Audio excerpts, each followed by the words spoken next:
Very sweet नमस्ते and warm welcome दोस्तों, कैसे हैं आप सभी। आई होप आप सभी बहुत ही अच्छे होंगे, स्वस्थ होंगे और आपकी पढ़ाई बहुत अच्छी चल रही होगी।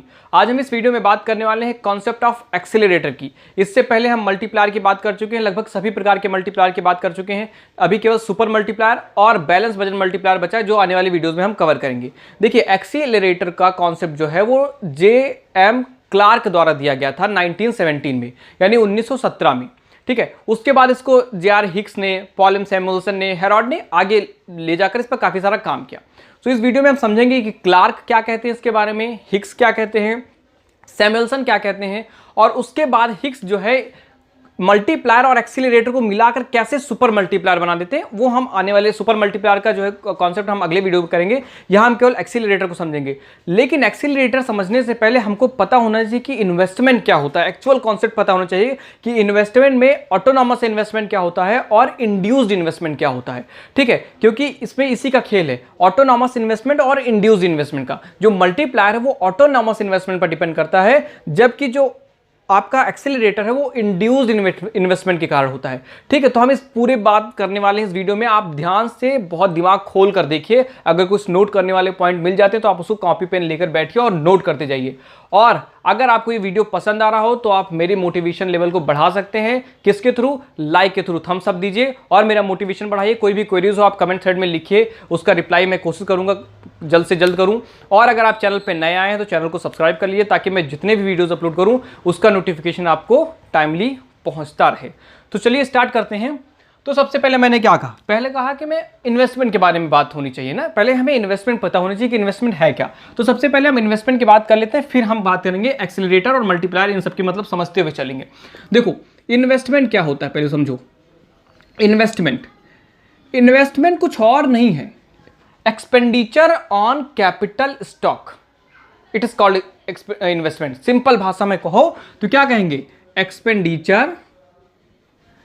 Expenditure on capital stock.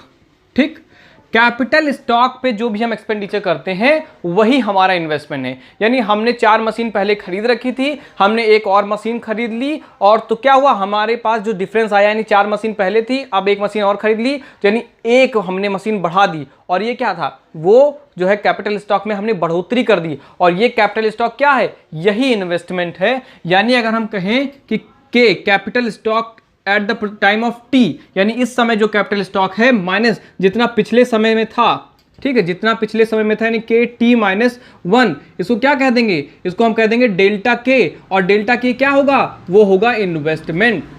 यानी जब हम बात करते हैं तो इन्वेस्टमेंट और कैपिटल स्टॉक क्या होता है? वो एक ही चीज होती है। ठीक है, यानी कि अब कैपिटल स्टॉक में चेंजेस होंगे, उसी को हम क्या कह देते हैं? हम इन्वेस्टमेंट कह देते हैं। ठीक है, अच्छा, ये इन्वेस्टमेंट आया कहां से? थोड़ा समझ लो और आगे, अब मैं समझा रहा हूं तो आप समझ लो बात। इन्वेस्टमेंट कहां से आया? ये सेविंग से आया। क्यों? क्योंकि saving is equal to investment. जो सेव किया था सेवर्स ने, वही बाद में इन्वेस्ट कर दिया गया। अब ये सेविंग कहां से आई थी? सोचो, y इज इक्वल टू क्या होता है? C plus S. ठीक, और ये सेविंग कहां से आई थी? एस, यानी y का वो पोर्शन जो लोगों ने नहीं खाया, यानी जो लोगों ने कंज्यूम नहीं किया, जो लोगों ने बचा लिया, वही तो इन्वेस्टमेंट है। तो यहां क्या कह सकते हैं? ये जो s है, यानी इसको कह सकते हैं हम, क्या कह सकते हैं इसको? y is equal to small s, sorry, capital S is equal to small s y. यानी यहां क्या मतलब है? ये small s is equal to S upon y. अगर आपने मेरे मल्टीप्लायर के वीडियोस को फॉलो किया है तो आप S अपॉन वाई को बता देंगे तुरंत कि क्या है। ये कुछ और नहीं है, ये है APS। क्या है? ये APS है, एवरेज प्रोपेंसिटी टू सेव। क्या है ये? Average propensity to save, saving upon income. ठीक है, तो ये इन्वेस्टमेंट कहां से कहां तक आ गया? APS तक आ गया। बात समझ गए? मैं थोड़ा सा लिंक करते हुए बताते हुए चल रहा था आपको। ठीक, तो यहां ये क्या, अब आप इसको क्या कह सकते हो? एस को क्या कह सकते हो? आई कह सकते हो। ठीक, यानी आई को क्या कह सकते हो आप? डेल्टा के या के कह सकते हो, कैपिटल। और इस वाई को क्या कह सकते हो? आउटपुट कह सकते हो, यानी ओ। यानी capital output, capital upon output, ये क्या हो गया? कैपिटल आउटपुट रेशियो हो गया, और कुछ नहीं हो गया। कैपिटल, एक्चुअली समझो, एक्सीलरेटर होता ही है कैपिटल आउटपुट का रेशियो, जिसको बाद में हेरॉड ने यूज किया था। ठीक है, जिसको बाद में हेरॉड ने क्या किया था? यूज किया था, कैपिटल आउटपुट रेशियो। अब कैपिटल आउटपुट रेशियो समझ लो, फिर मैं इन्वेस्टमेंट पर और डिटेल में जाता हूं। कैपिटल आउटपुट रेशियो यानी कितना कैपिटल लगाने पे हमें कितना आउटपुट मिला, यानी हमने 1 यूनिट ऑफ कैपिटल यूज किया, उससे हमको 2 यूनिट ऑफ आउटपुट मिला। ठीक, 1 यूनिट ऑफ कैपिटल का यूज करने पे हमें 2 यूनिट ऑफ आउटपुट मिला।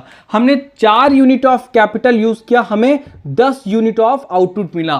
तो कैपिटल जितना ज्यादा लगाओगे आउटपुट बढ़ेगा, लेकिन अगर जितना कम कैपिटल लगाने से ज्यादा आउटपुट मिलेगा वो ज्यादा बेहतर है। यानी हमने 1 यूनिट कैपिटल लगाई और हमें 5 यूनिट आउटपुट मिले। ठीक है, हमने एक मशीन लगाई, उसने 10 कार बनाकर तैयार कर दिए।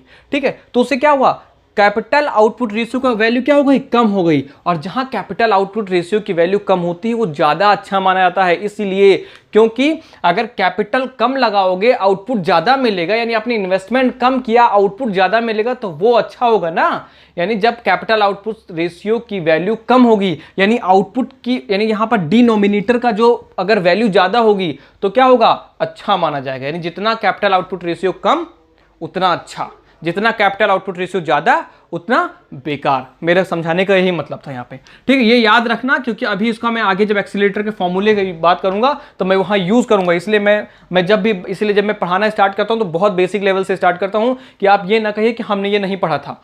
मैं इसलिए ऐसे लेवल से स्टार्ट करता हूँ कि जिसने पहली बार भी अगर इकोनॉमिक्स से स्टार्ट की हो उसको भी पूरी समझ में आ जाएगी। ठीक है, तो चलिए ये हो गए इन्वेस्टमेंट। अब हम बात करते हैं कि इन्वेस्टमेंट कितने टाइप के होते हैं। देखो, नॉर्मली हम 2 टाइप पढ़ने वाले हैं क्योंकि इसका हम यूज करेंगे। इन्वेस्टमेंट 2 तरह के होंगे। कौन कौन से इन्वेस्टमेंट होंगे, एक होगा ऑटोनॉमस इन्वेस्टमेंट। ठीक है, एक होगा ऑटोनॉमस इन्वेस्टमेंट और एक होगा इंड्यूस्ड इन्वेस्टमेंट।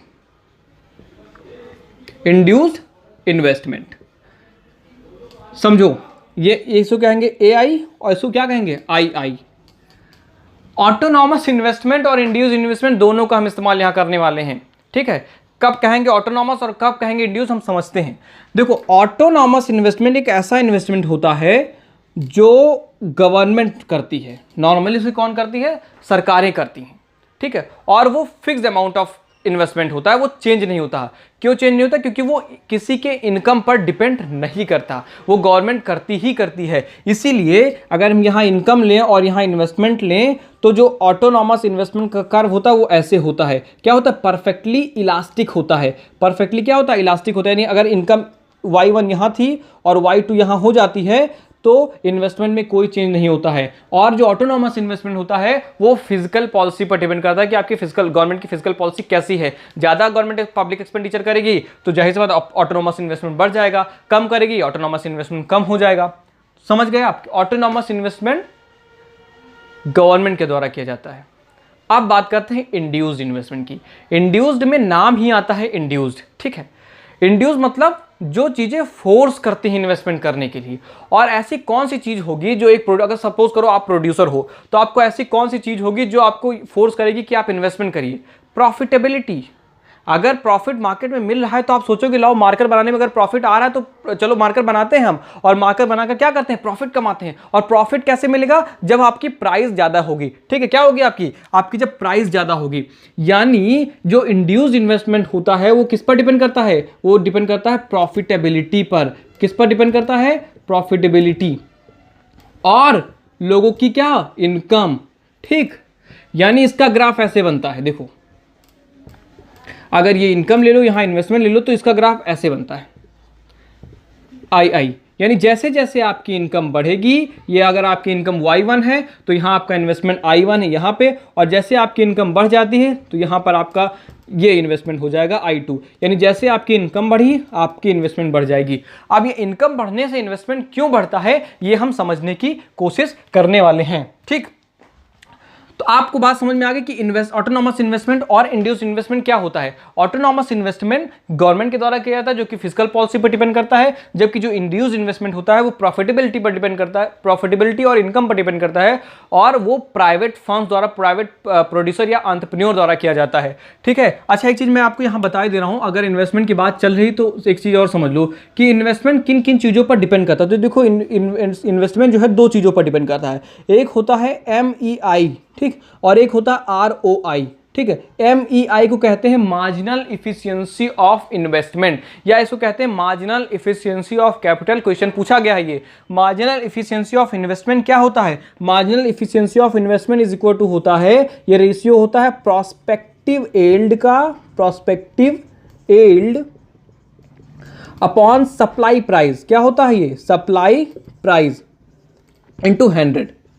प्रोस्पेक्टिव एल्ड क्या होती है? प्रोस्पेक्टिव एल्ड का मतलब होता है जितना हमने इन्वेस्टमेंट करा तो रेट ऑफ रिटर्न क्या मिला हमको। ठीक है, प्रोस्पेक्टिव एल्ड क्या शो करता है? रेट ऑफ रिटर्न शो करता है। और सप्लाई प्राइस उस कैपिटल को मतलब कैपिटल को पाने में कॉस्ट ऑफ कैपिटल कहो उसको, कैपिटल के लिए कितना हमें चुकाना पड़ा है। नॉर्मली जब हम कैपिटल अगर इन्वेस्टमेंट की बात करते हैं तो क्या मान कर चलते हैं कि जो जितना कैपिटल के लिए पैसा लिया गया है वो सब हमने लोन लिया है, और लोन लेंगे तो क्या करेंगे, हमें जो है रेट ऑफ इंटरेस्ट को पेमेंट करना पड़ेगा। अगर रेट ऑफ इंटरेस्ट हाई हो जाएगी तो जो कॉस्ट ऑफ कैपिटल है वो क्या हो जाएगी? बढ़ जाएगी। यानी सप्लाई प्राइस ऑफ कैपिटल क्या हो जाएगी? बढ़ जाएगी। रिप्लेसमेंट कॉस्ट ऑफ कैपिटल क्या हो जाएगी? बढ़ जाएगी। अगर रेट ऑफ इंटरेस्ट कम हो जाता है तो हमें ज्यादा capital come rate of interest पर मिल जाएगा और हमें जो है उसे चुकाने में आसानी होगी, कैपिटल सस्ता हो जाएगा, और कैपिटल सस्ता हो जाएगा तो हम क्या करेंगे? इन्वेस्टमेंट ज्यादा कर देंगे। ठीक, तो अगर MEI is greater than ROI यानी रेट ऑफ इंटरेस्ट से अगर ज्यादा है तो क्या होगा? इन्वेस्टमेंट बढ़ जाएगा। क्यों? क्योंकि हमें रिटर्न का जो रेट ऑफ रिटर्न है वो ज्यादा है, हमारा जितना हम कॉस्ट लगा रहे हैं उससे ज्यादा मिलने के चांसेस हैं, तो हम क्या करेंगे? इन्वेस्टमेंट बढ़ा देंगे।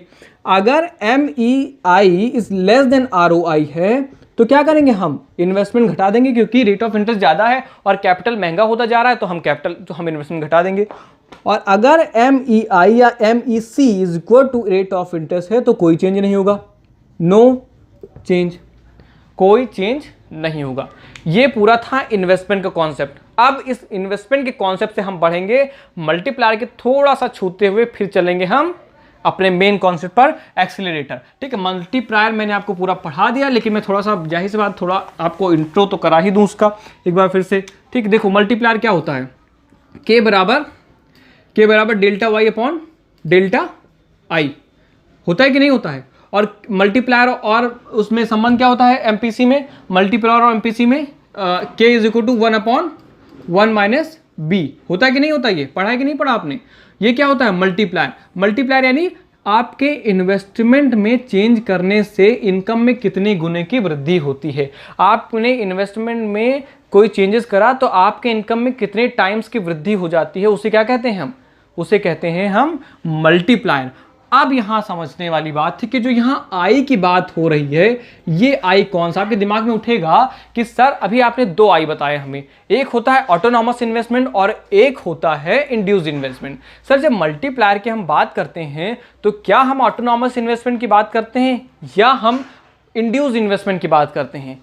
तो मेरे दोस्तों समझो, कीन्स ने केवल ऑटोनॉमस इन्वेस्टमेंट की बात कही थी, आई बार की बात कही थी। बाद में जब हिक्स आए तो उन्होंने इसको BI के साथ कनेक्ट कर दिया, और ये जो आई है वो है इंड्यूस्ड इन्वेस्टमेंट। यानी यहाँ ये आई बार क्या है? ये है आपका autonomous investment which is given by Keynes and used by Keynes in the concept of multiplier. ठीक, तो जो यहां पर ये आई यूज हुआ है वो क्या है? वो ऑटोनॉमस इन्वेस्टमेंट है। वो क्या है? वो ऑटोनॉमस इन्वेस्टमेंट है। इसीलिए मैं इतनी देर से बता रहा था। ठीक, अब जब हम यहां एक्सीलरेटर में बात करेंगे तो हम यहां बात करेंगे इंड्यूस्ड इन्वेस्टमेंट की। ठीक है, अब कैसे बात करेंगे इंड्यूस्ड इन्वेस्टमेंट की, अब यह समझने की कोशिश करो। मैं फ्लो चार्ट बनाऊंगा और फ्लो चार्ट में आपको अच्छे से समझ में आ जाएगा। ठीक है, देखो के बराबर ये मैं लिख लेता हूं, क्या बताया था मैंने? Delta y upon delta I. और ये जानते हैं कि जो एक्सेलरेटर होता है वो मल्टीप्लायर का उल्टा होता है। अभी मैं बताता हूं वो कैसे होता है। ठीक, देखो समझो, ऑटोनॉमस इन्वेस्टमेंट में क्या हुआ? चेंज हुआ और इसको क्या किया गया? बढ़ाया गया। ठीक, ऑटोनॉमस इन्वेस्टमेंट में चेंज हुआ और इसको क्या किया गया? हमने बढ़ा दिया। ऑटोनॉमस इन्वेस्टमेंट जब बढ़ा तो क्या हुआ? एम्प्लॉयमेंट का जनरेशन हुआ, एम्प्लॉयमेंट जनरेट हुआ। ठीक, आउटपुट क्या हुआ? बढ़ा। आउटपुट बढ़ा यानी चेंज इन इनकम हुआ, और इस चेंज इन इनकम मतलब क्या? लोगों की इनकम बढ़ी। तो ऑटोनॉमस इन्वेस्टमेंट में चेंज करने से लोगों की इनकम में जितने गुने की वृद्धि हुई उसको क्या कहते थे? उसको हम कहते थे मल्टीप्लायर। क्या कहते थे उसको? मल्टीप्लायर। और कौन सा मल्टीप्लायर? इन्वेस्टमेंट या इनकम मल्टीप्लायर। ध्यान से सुनते जाना आप इसको। उसको कौन सा मल्टीप्लायर कहते थे? ऑटोनॉमस इन्वेस्टमेंट में चेंज करने से हमारे इनकम में जितने टाइम्स की वृद्धि हो जाती है उसको कहते थे इन्वेस्टमेंट या इनकम मल्टीप्लायर। ये क्या कॉन्सेप्ट हो गया? इतना कॉन्सेप्ट हो गया आपका मल्टीप्लायर का, गिवन बाय कीन्स। अब उसके बाद एक स्टेप हम और आगे बढ़ते हैं एक्सेलरेटर तक जाने के लिए। अब ये इनकम बढ़ी, ठीक है, मैं थोड़ा यहाँ पर मार्कर चेंज कर देता हूँ।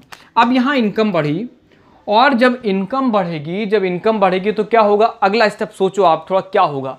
जब इनकम बढ़ेगी तो लोगों की मार्जिनल प्रोपेंसिटी टू कंज्यूम बढ़ेगा, लोग ज़्यादा कंजम्पशन करने के लिए आगे आएंगे। यानी क्या बढ़ेगा? एग्रीगेट डिमांड बढ़ेगा। क्या बढ़ेगा? एग्रीगेट डिमांड क्या होगा?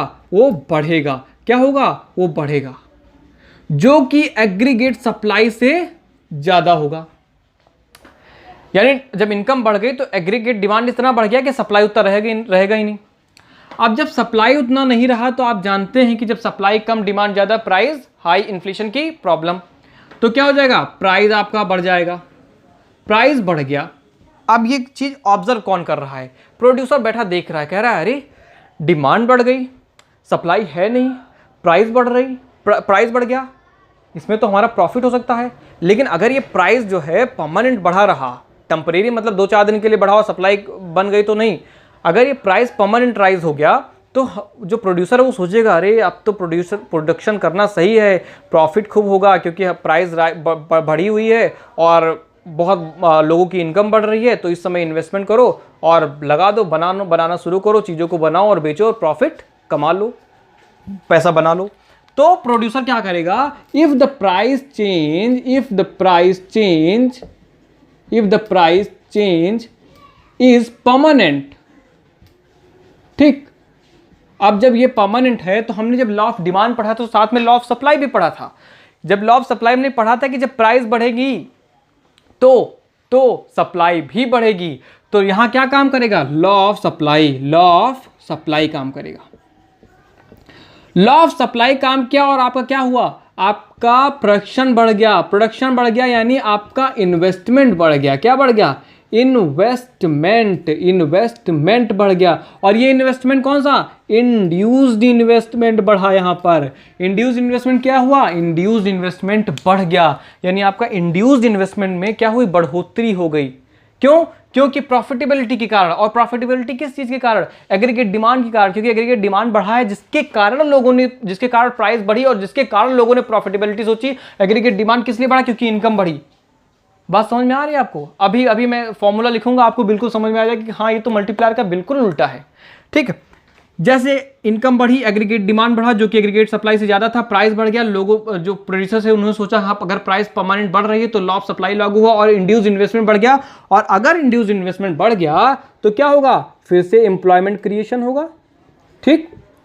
एम्प्लॉयमेंट बढ़ेगा, आउटपुट बढ़ेगा, ठीक। और क्या होगा? आपकी इनकम भी बढ़ेगी, और ये प्रोसेस जिस तरह मल्टीप्लायर में था चलता रहेगा। कब तक? जब तक कितने गुना, मतलब जब तक आपके इनकम में, जब तक आपके डेल्टा आई बाई वाई होता है, तो जब तक आपके इनकम में एक्सीलरेटर के गुना वृद्धि नहीं हो जाती है, ठीक है। बात समझो, अभी मैं समझाता हूँ कैसे समझाता हूँ मैं। यहां से यहां ये क्या था? मल्टीप्लायर। और यहां से यहां क्या था? ये इनकम में चेंज होने से ये यहां तक क्या था? ये था एक्सीलरेटर, ठीक। ये क्या था? एक्सीलरेटर, और कुछ नहीं। एक्सीलरेटर का कॉन्सेप्ट कहता है कि v is equal to delta I upon delta y. Delta y में चेंज होने से डेल्टा आई में जो चेंजेस होते हैं, जितने टाइम चेंजेस हो जाते हैं, उसको क्या कहते हैं हम? उसको कहते हैं हम एक्सेलरेटर। क्या कहते हैं उसको? एक्सेलरेटर। यानी यहां क्या हो जाएगा? Delta I is equal to we delta y. क्या हो जाएगा यहां? इन्वेस्टमेंट हमने बढ़ाया और इनकम बढ़ गए, और वो इनकम तब तक बढ़ती रहेगी जब तक वो v इंटू डेल्टा वाई के बराबर नहीं हो जाएगी। और यहाँ ये v क्या है, यही तो है जिसको हम इतनी देर से बात कर रहे थे, एक्सीलरेटर।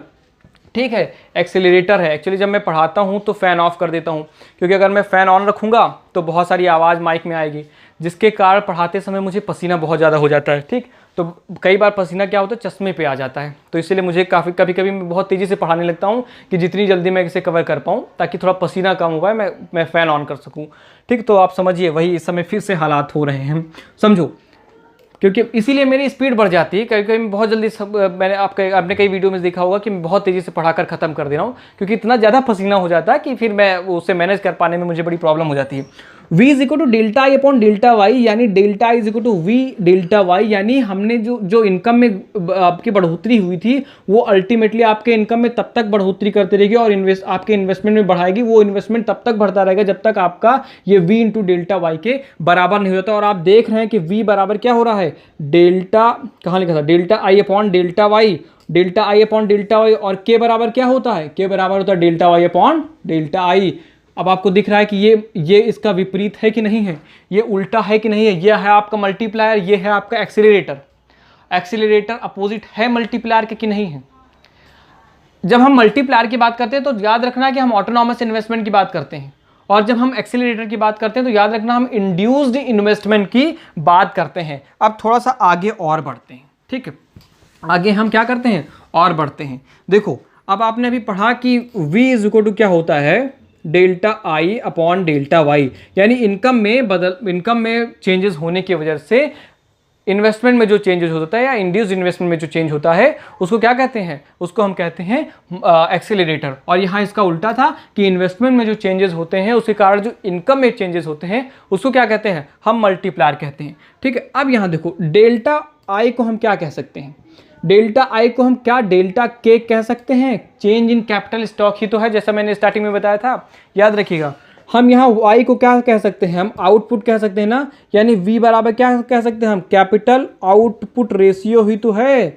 तो एक्सीलरेटर क्या है, it is nothing but capital output ratio, कुछ और नहीं है। तो जितना हमारे एक्सीलरेटर की वैल्यू कम होगी उतना हमारे लिए बेनिफिशियल होगा, जितना मल्टीप्लायर की वैल्यू ज़्यादा होगी उतना हमारे लिए बेनिफिशियल होगा। इसीलिए कहते हैं मल्टीप्लायर और एक्सीलरेटर एक दूसरे के विपरीत होते हैं। जैसे एमपीएस और एमपीसी एक दूसरे के विपरीत होते हैं, वैसे ही मल्टीप्लायर और एक्सीलरेटर एक दूसरे के विपरीत होते हैं। अब आपको समझ में आ गया होगा कि वो बाइक वाला एक्सीलरेटर नहीं है। यहाँ एक्सीलरेटर कॉन्सेप्ट कहता क्या है, कैपिटल आउटपुट रेशियो जितना कम होगा उतना ही किसी भी कंपनी के लिए बेनिफिट होगा, उतने ही बेनिफिशियल होगा। क्यों, क्योंकि हम कम इन्वेस्टमेंट में ज़्यादा आउटपुट प्रोड्यूस कर पा रहे हैं। ठीक, तो V is equal to capital output ratio. ठीक है, अब हम थोड़ा सा क्लार्क की बात करते हैं। क्लार्क और हिक्स में कुछ खास ज़्यादा कुछ बहुत बड़ा नहीं है। अब क्लार्क क्या कहते हैं और हिक्स क्या कहते हैं मैं आपको ये समझा देता हूँ। देखो, अब क्लार्क मैं इसको बना रहने दे रहा हूँ ताकि अभी मैं क्लार्क को समझाने में आसानी रहेगी। क्लार्क क्या कहते हैं, क्लार्क कहते हैं वो इसको लेते हैं बीटा के रूप में। ठीक, इसको क्या करते हैं, वो बीटा के रूप में लेते हैं। ठीक, वो कहते हैं जो बीटा है, यानी वो बीटा को एक्सीलरेटर के रूप में लेते हैं। वो कहते हैं beta is equal to delta I upon delta c, यानी इसको को कहते हैं चेंज इन कैपिटल, और इसको कहते हैं change in consumption of capital goods. समझो, आप कुछ अलग नहीं कहा इन्होंने, बात समझो।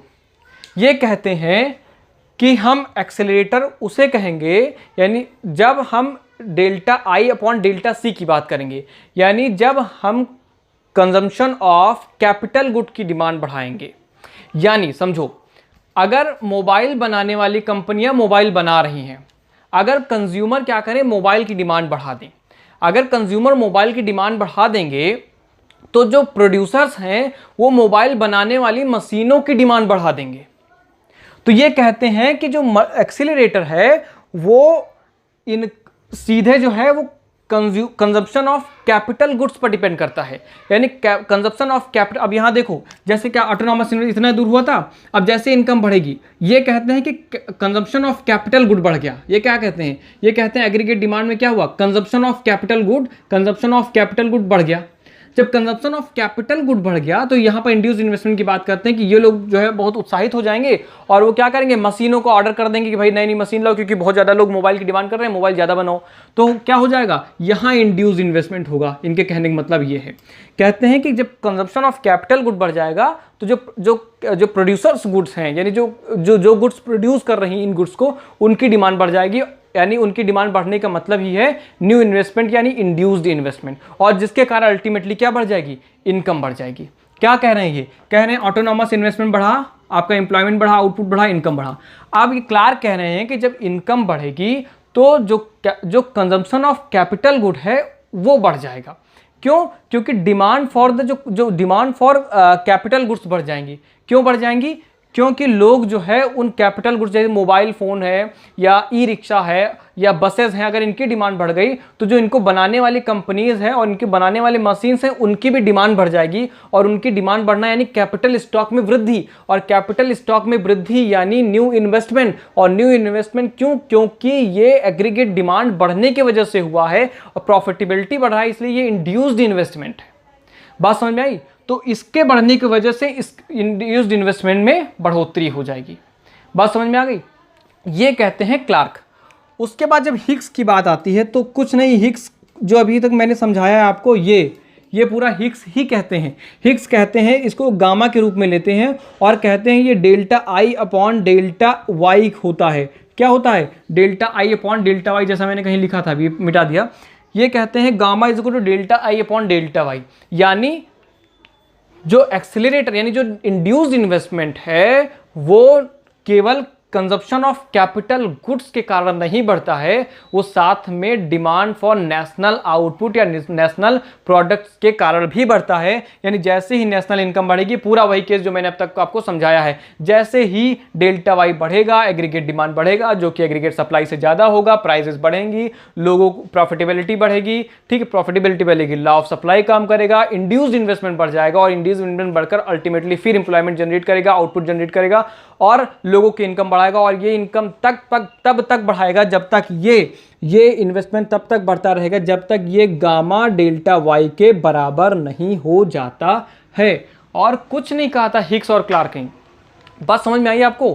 क्लार्क ने सिंपल कहा था कि जब कंजप्शन ऑफ कैपिटल गुड बढ़ेगा तो जो गुड्स हैं, जो यानी जो मैन्युफैक्चर गुड्स हैं, अगर उनका हम कंजप्शन बढ़ा देते हैं, मोबाइल का हम अगर कंजप्शन बढ़ा देते हैं तो मोबाइल बनाने वाली कंपनियां समझ जाएंगी, क्योंकि उनकी प्रॉफिटेबिलिटी बढ़ेगी, प्राइस बढ़ जाएगी, क्योंकि एग्रीगेट डिमांड बढ़ेगा, तो वो नई नई मशीनों को लेकर आएंगे। और नई मशीनों का आने का मतलब क्या है, इंड्यूस्ड इन्वेस्टमेंट आपका बढ़ जाएगा। ये बात कही थी क्लार्क ने और ये बात कही थी हिक्स ने, जो मैंने अभी समझाया कि वो नेशनल इनकम के कारण होता है या नेशनल आउटपुट के कारण होता है। आउटपुट में नेशनल इनकम बढ़ने के कारण इंड्यूस्ड इन्वेस्टमेंट में चेंजेस आते हैं। उसके बाद समझो एक और आते हैं, सैमुअल्सन आते हैं। देखो मैंने लिखा होगा, हाँ सैमुअल्सन आते हैं। सैमुअल्सन ने कहा ऐसा है ना, हिक्स भाई और क्लार्क भाई, आप दोनों जो बात कर रहे हो वो सेम ही बात कर रहे हो, कुछ चेंज नहीं है। अब बस हिक्स से कहा, क्लार्क से कहा, देखो भाई आप जो बात कर रहे हो ना वो डिमांड साइड की बात कर रहे हो। ठीक, आप डिमांड की बात कर रहे हो, यानी यहाँ सी की बात कर रहे हो आप, यानी जब कंजप्शन ऑफ कैपिटल गुड बढ़ गया यानी डिमांड बढ़ गई तब बात करते हो। और आप भाई साहब सप्लाई की बात करते हो कि जब सप्लाई साइड की बात करते हो। इनसे कहा, आपसे हिक्स से कहा कि ये कुछ नहीं, ये सप्लाई की बात करते हैं और जो इनका बीटा है और इनका गामा है ये आपस में बराबर होता है। ये लोग खाली अलग अलग तरीकों से चीज़ों को समझा रहे हैं और कुछ नहीं है। ठीक है, यानी क्लार्क से कहा सैमुअल्सन ने कि देखो जो आपकी बात है वो भी सही है, वो भी एक्सेलरेटर है, कोफिशिएंट ऑफ एक्सेलरेटर है, और वो क्या है, वो डिमांड साइड में है, क्योंकि आप कंज्यूमर डिमांड को लेकर चल रहे हैं। हिक्स से कहा कि जो आप बात कर रहे हैं वो सप्लाई साइड की बात कर रहे हैं और कुछ नहीं है। बस सैमुअल्सन ने इन दोनों को कंबाइन कर दिया। बाद में सैमुअल्सन की एक थ्योरी आई थी ट्रेड साइकिल, जिसमें अल्फा और बीटा की वैल्यू ली गई थी और जिसके बेसिस पर उन्होंने ट्रेड साइकिल बनाया था कि कब वो एक्सप्लोसिव होगा और कब वो कैसे होगा। वो जब हम सैमुअल्सन की ट्रेड साइकिल पढ़ेंगे तो बहुत अच्छे से पढ़ेंगे। आई होप कि आपको ये लेक्चर समझ में आ गया होगा। मैं इस समय पसीने से बिल्कुल भीग चुका हूँ, ठीक है। तो अब मुझे लग रहा है कि अब इसमें कुछ बचा नहीं है। मैं सुपर मल्टीप्लायर जब समझाऊंगा तो आपको उसमें एक्सीलरेटर और मल्टीप्लायर का हो सकता है कॉन्सेप्ट में रिवीजन कराकर फिर से समझाऊं, तो और आपको मजा आएगा। आई होप आपको समझ में आ गया होगा, ठीक है। कोई भी क्वेरीज हो आप कमेंट थ्रेड में लिखिए, मैं उसका रिप्लाई करूंगा। और हाँ, अगर आपने हमारा टेलीग्राम चैनल अनुराग एजुकेशनल एकेडमी नहीं ज्वाइन किया है तो उसे ज्वाइन कर लीजिए। उस पर काफ़ी कुछ अवेलेबल है जो कि आपको काफ़ी बेनिफिट करेगा, ठीक है। इस वीडियो में इतना ही, मिलते हैं नेक्स्ट वीडियो में। Till then bye bye.